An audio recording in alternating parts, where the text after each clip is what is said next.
General గా coaching సరిపోతుందా లేకపోతే other than that apart from that ఏదైనా అంటే లైక్ వేరే ట్రైనింగ్ కానీ లేకపోతే మెంటర్షిప్ అవసరం అంటారా? మ్యామ్ యాజ్ అ డైరెక్టర్గా కాకుండా నార్మల్ పర్సన్గా మాట్లాడుకుంటే కోచింగ్ అనేది 100% సరిపోదు. కోచింగ్తో పాటు పిల్లవాడు చాలా ఎక్కువగా హార్డ్ వర్క్ చేయాలి ఇక్కడ బై యూజింగ్ ఇంటర్నెట్ కానివ్వండి, వేరే బుక్స్ కానివ్వండి. బట్ ఇక్కడ ఇంకొక ప్రాబ్లం ఉంది. కోచింగ్లో మెయిన్ చెప్తాం, మీరు ఇంటర్నెట్ కానీ బుక్స్ చదివినప్పుడు చాలా ఎక్కువ ఇన్ఫర్మేషన్ ఉంటుంది.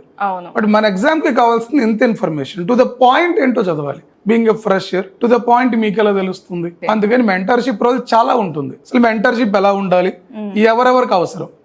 యూపీఎస్సీ జాయిన్ అవ్వాలి అనుకున్న వాడికి మెంటర్షిప్ అవసరం, జాయిన్ అయి చదువుతున్న వాళ్ళకి మెంటర్షిప్ అవసరం, కోచింగ్ అయిపోయి ప్రిపరేషన్ ఉన్నాం అనుకున్న వాళ్ళకి కూడా మెంటర్షిప్ అవసరం. బట్ చాలా మంది మెంటర్షిప్ పరంగానే ఏం చేస్తారంటే మ్యామ్, ఒక ఇయర్ లాంగ్ ప్లాన్ వేసుకొని వచ్చిన ప్రతి స్టూడెంట్కి అదే ఇస్తూ ఉంటారు. డెఫినెట్గా అది ఎలాంటి రిజల్ట్స్ని ఫేస్ చేయదు. ఫర్ ఎగ్జాంపుల్, మీరు బాగా చదువుతారు, నేను బాగా చదవలేను, ఇంకొక అతను యావరేజ్ స్టూడెంట్, మీ వీక్నెస్ మీ స్ట్రెంగ్త్ ఏరియాస్ డిఫరెంట్. సో ప్రతి స్టూడెంట్కి ఒక వే ఉంటుంది. అంటే అతని వీక్ పాయింట్స్ ఏంటి, స్ట్రాంగ్ పాయింట్స్ ఏంటి, అతను ఏ సబ్జెక్ట్లో స్ట్రాంగ్, ఎక్కడ వీక్, ప్రిలిమ్సా మెయిన్సా, పర్సనాలిటీ ఏంటి, ఇలా చాలా ఉంటాయి. సో ఇక్కడ 1-on-1 మెంటర్షిప్ అనేది చాలా అవసరం. ఒక అతన్ని కూర్చోబెట్టి అతను అసెస్ చేసి దాని తర్వాత అతనికి ఎలాంటి స్ట్రాటజీ ఇస్తే బాగుంటుంది, అప్పుడే ఆ పిల్లడు సక్సెస్ అవుతాడు.